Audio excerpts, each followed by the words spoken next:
All right, YouTube fans, we are back here. Offsides Week 16 of the NFL. Rolf is on leave at this time, as you can see here. Merry Christmas again, everyone. But he's shopping right now, so he couldn't make it. We have Randy over here, and myself, Mike, who still needs to find a razor. And we're going to go over some of the Week 16 games. The first and foremost is Denver and Houston. Obviously, Bronco fans here, and absolutely awesome to see a number of dynamics in this game. Struggling Denver, lose Von Miller. Now we know that we lost him for the year. Yeah. So now we're going to the playoffs without Von Miller, who's, if you talk about Denver's defense, it's the one thing you could have planned on, like, yeah, they have a pretty good defense. They got Von Miller. Not anymore now. But broke a record. Awesome, right? Yep. Awesome, awesome. Peyton Manning sets the record for touchdown passes. What does this show to the rest of the teams that we're getting ready to get to face? Because we don't know, obviously. We possibly have the bye week, week 1 of the playoffs. What are we showcasing to the team that we play in the playoffs? Basically, it's like what we're showing them is that the offense is, of course, high-powered. Okay. The defense, and I'm going to tell you the truth. I watched that defense play once Von Miller actually went out. Right. That defense played better. It played better. It played better without Von Miller. And you got to figure, we went 6-0 without Von Miller. Right. And the defense wasn't horrible without him. Right. Because Sean Phillips stepped up, Derek Wolfe stepped up. We picked up that Charles Mincy. Yeah. There's another pass rusher right there. Right. I'll tell you, I'm almost a little bit encouraged seeing how the defense played without Miller once he went out. Right. It's almost like Del Rio schemes better when he doesn't have that dynamic player. Do you still think we're weak in the defensive back area, though? You know what? I don't believe it. I still believe that Duke Iheanacho was good. Okay. I still believe in Harris. Champ Bailey, he didn't do too bad out there against Andre Johnson. He went in there, in and out, yeah. I'm not that worried about the defensive backfield. If we can get pressure on whoever we're facing, right. And I think the front seven can do it. I think Phillips and Mincy and Wolf and right. Knighton and those guys, they can put pressure. Right. Right. I still believe that the defense I'm actually a little bit encouraged that the defense will be better in the playoffs without Von Miller, because now you don't have that one guy that you're always trying to send in. Right. Now you can kind of scheme better. It's not just Von Miller, go get him. Now it's scheme. Who do I want to send? And now the offense, the offense has to go.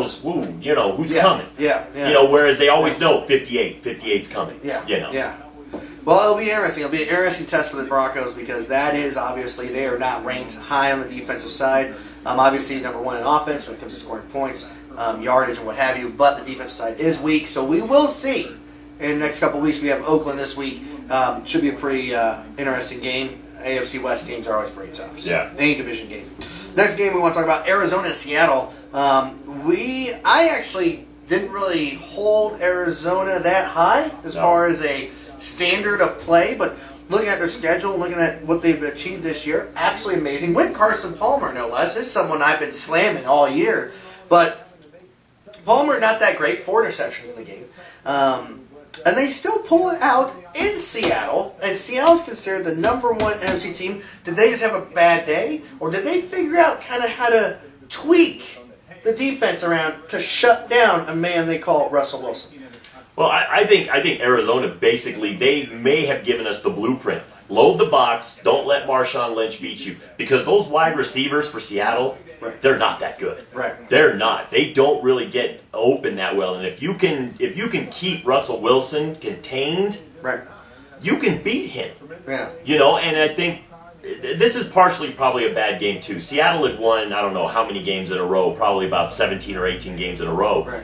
In Seattle. Right. So, you're bound to lose at some point. Right. Arizona, though, but when your quarterback throws 4 interceptions, you shouldn't win a game. So Seattle should have put up enough points just on the turnovers. Just on the turnovers alone. Short field should have given them. Yeah. So, I don't know. I still think Seattle is the best team in that conference, but now they look a little bit more vulnerable. They do, and they look beatable now. Yeah. Just like, I'll say it, the Broncos look beatable against tough teams. We lost the Colts this year, We lost to the Patriots. So we look beatable as well. And Arizona's in the thick of things. When it comes to this playoff picture, they are in the hunt. So it's just crazy to see this dynamic of the Arizona Cardinals, new coach.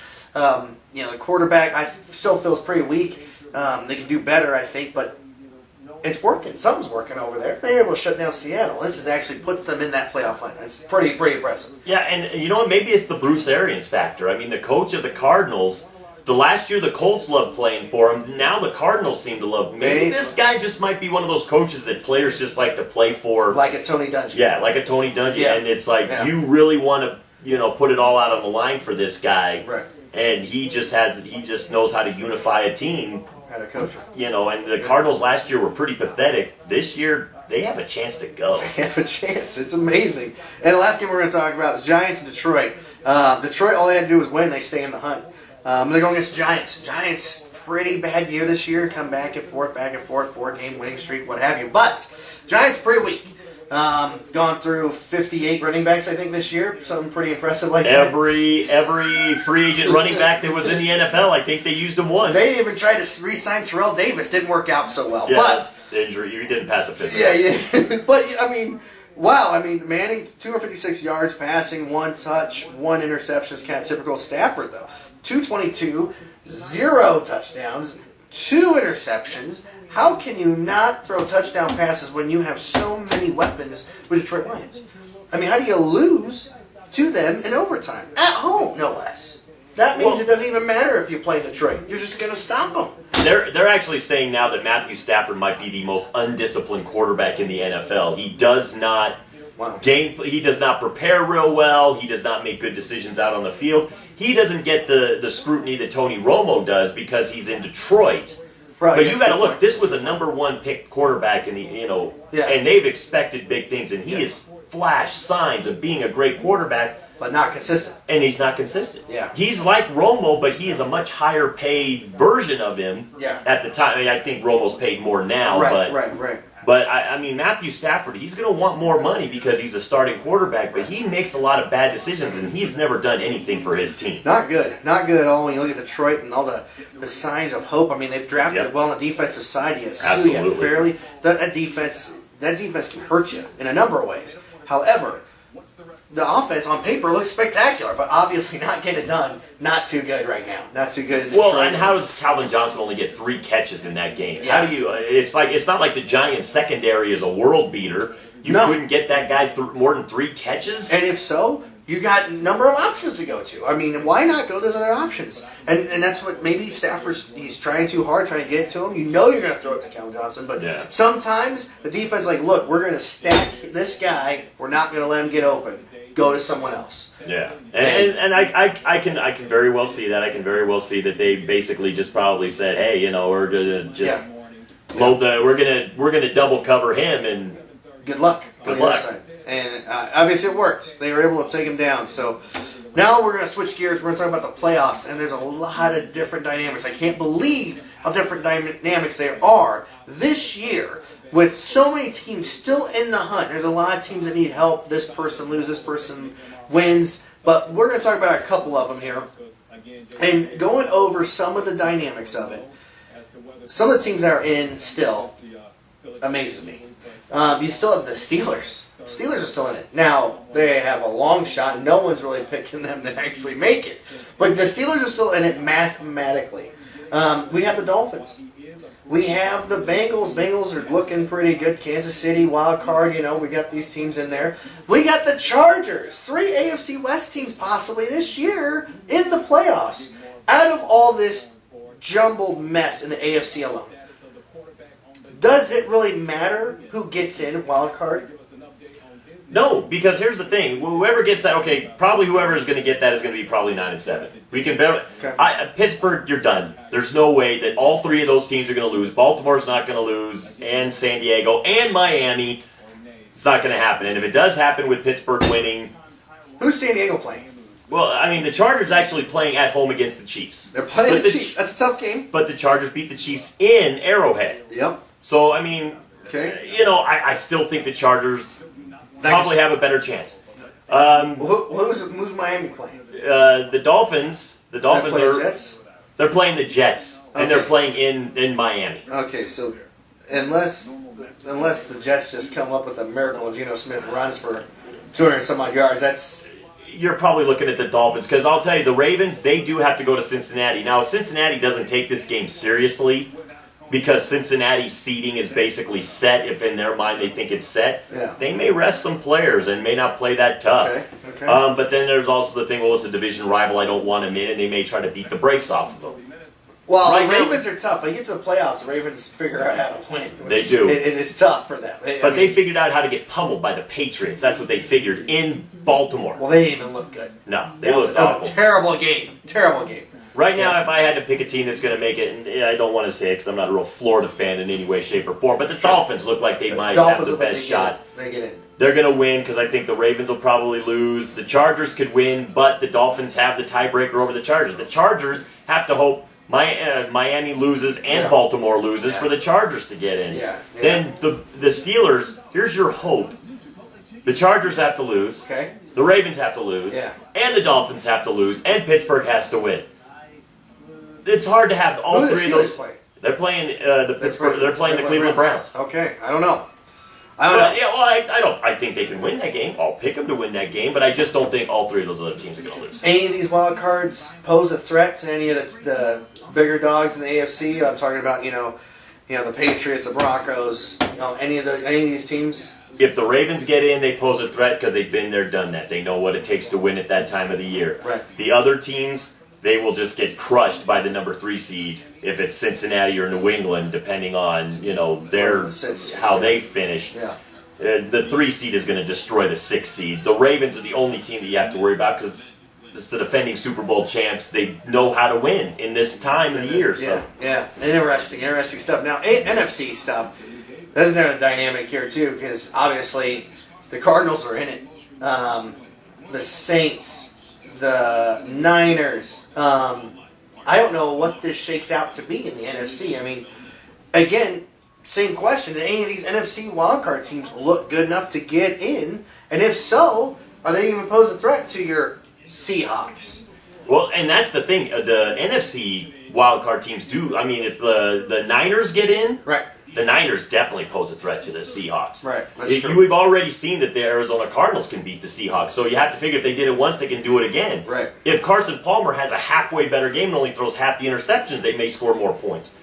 Right. The more the dynamic thing that you have to think about, there's 2 games winning you're in that win divisions. Yeah. If the Bears going up against the Packers, who thought the Packers not having Aaron Rodgers for 5 or 6 weeks, they have a chance to win that division. That's disgusting. How bad is the North? That's crazy. That's crazy. And then your other game is that is amazing. Packers and Bears. So that's a playoff game right there. That's a playoff game. I mean, that is an absolute playoff game. Yeah.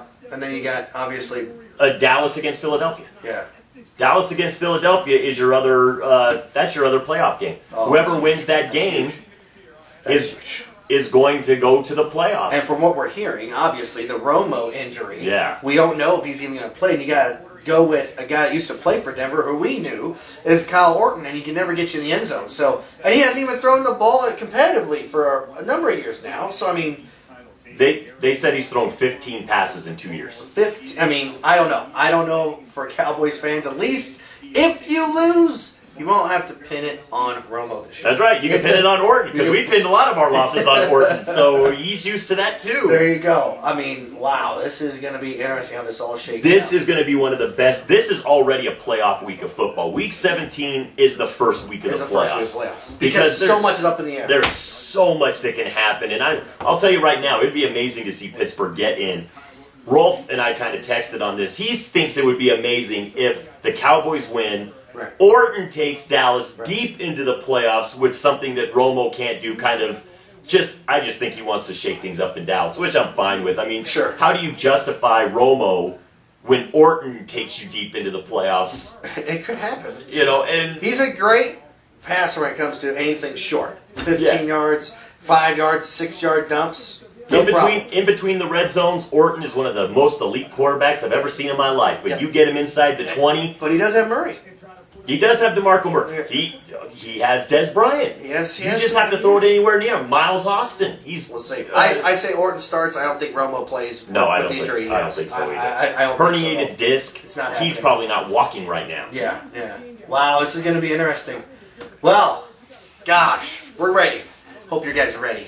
We're going to come back. We'll talk about some more NFL action. We're going to miss about a week or so, but we'll be back as soon as we can. For Randy, Rolf, Christmas shopping, Rolf. myself, Mike, we're out. We'll see you next week.